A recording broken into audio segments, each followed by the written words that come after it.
کیا آپ کو پتا ہے کہ 28ویں آئینی ترمیم اتنا کنٹروورشل اور اہم کیوں ہے؟ اس کو سمجھنے کے لیے ہمیں 18ویں آئینی ترمیم کو سمجھنا ہوگا، کیونکہ 28ویں آئینی ترمیم اور 18ویں آئینی ترمیم میں بہت گہرا تعلق ہے۔ 2010 میں جب پیپل پارٹی کی حکومت آئی تو انہوں نے 18ویں آئینی ترمیم کو اسمبلی سے پاس کروایا۔ اس ترمیم میں دو اہم باتیں ہیں، ایک ریسٹوریشن آف پارلیمنٹری پاور اور دوسری پروونشن autonomy. Restoration of parliamentary power کا مطلب ہے پارلیمنٹ کی پاور کو، اختیار کو بحال کرنا، چونکہ اس سے پہلے ملک میں مارشل لا نافذ ہوا تھا، ایک صدارتی نظام تھا، یعنی صدر کو یہ اختیار دیا گیا تھا کہ وہ کسی بھی وقت پارلیمنٹ کو تحلیل کر سکتا ہے۔ لیکن جب بعد میں ایک ڈیموکریٹک حکومت آ گئی، پیپل پارٹی کی حکومت آ گئی، تو انہوں نے آئین میں یہ ترمیم کر کے صدر کا یہ اختیار ختم کر دیا اور پارلیمنٹ کی پاور کو ریسٹور کر دیا، بحال کر دیا۔ اس ترمیم میں ایک بات یہ ہے۔ دوسری پروونشن آٹونومی یعنی صوبائی خود مختاری۔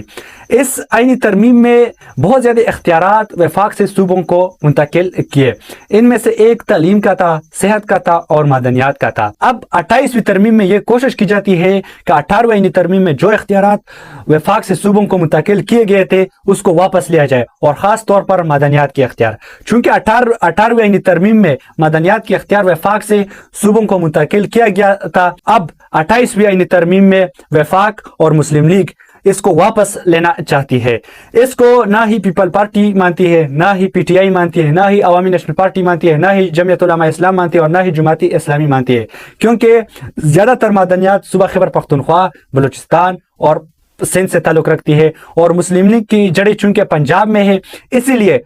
یہ ترمیم مسلم لیگ کے مفاد میں ہے، people party, P T I اور جماعت اسلامی، عوامی نیشنل پارٹی کے مفاد میں نہیں ہے، اس لیے یہ اتنا کنٹروورشل ہے اور یہ اتنا اہم ہے۔ مسلم لیگ چاہتی ہے کہ معدنیات کے اختیار وفاق کے ساتھ ہو، جس طرح بجلی کا ہے، بجلی سب سے زیادہ خیبر پختونخوا پیدا کرتی ہے، لیکن سب سے زیادہ استعمال اس کا پنجاب میں ہوتا ہے، اسی طرح اب معدنیات کے ساتھ بھی اسی طرح کچھ کرنا چاہتی ہے،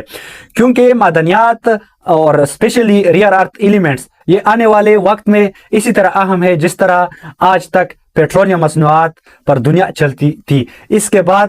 یہ دنیا جو چلے گا، چونکہ ٹیکنالوجیکل دنیا ہے، یہ سارے کے سارا ریئر ارتھ ایلیمنٹ پر چلتا ہے، اسی لیے مسلم لیگ چاہتی ہے کہ معدنیات کی اختیار صوبوں سے وفاق میں منتقل کیا جائے، کیونکہ پھر وفاق آبادی کی تناسب سے،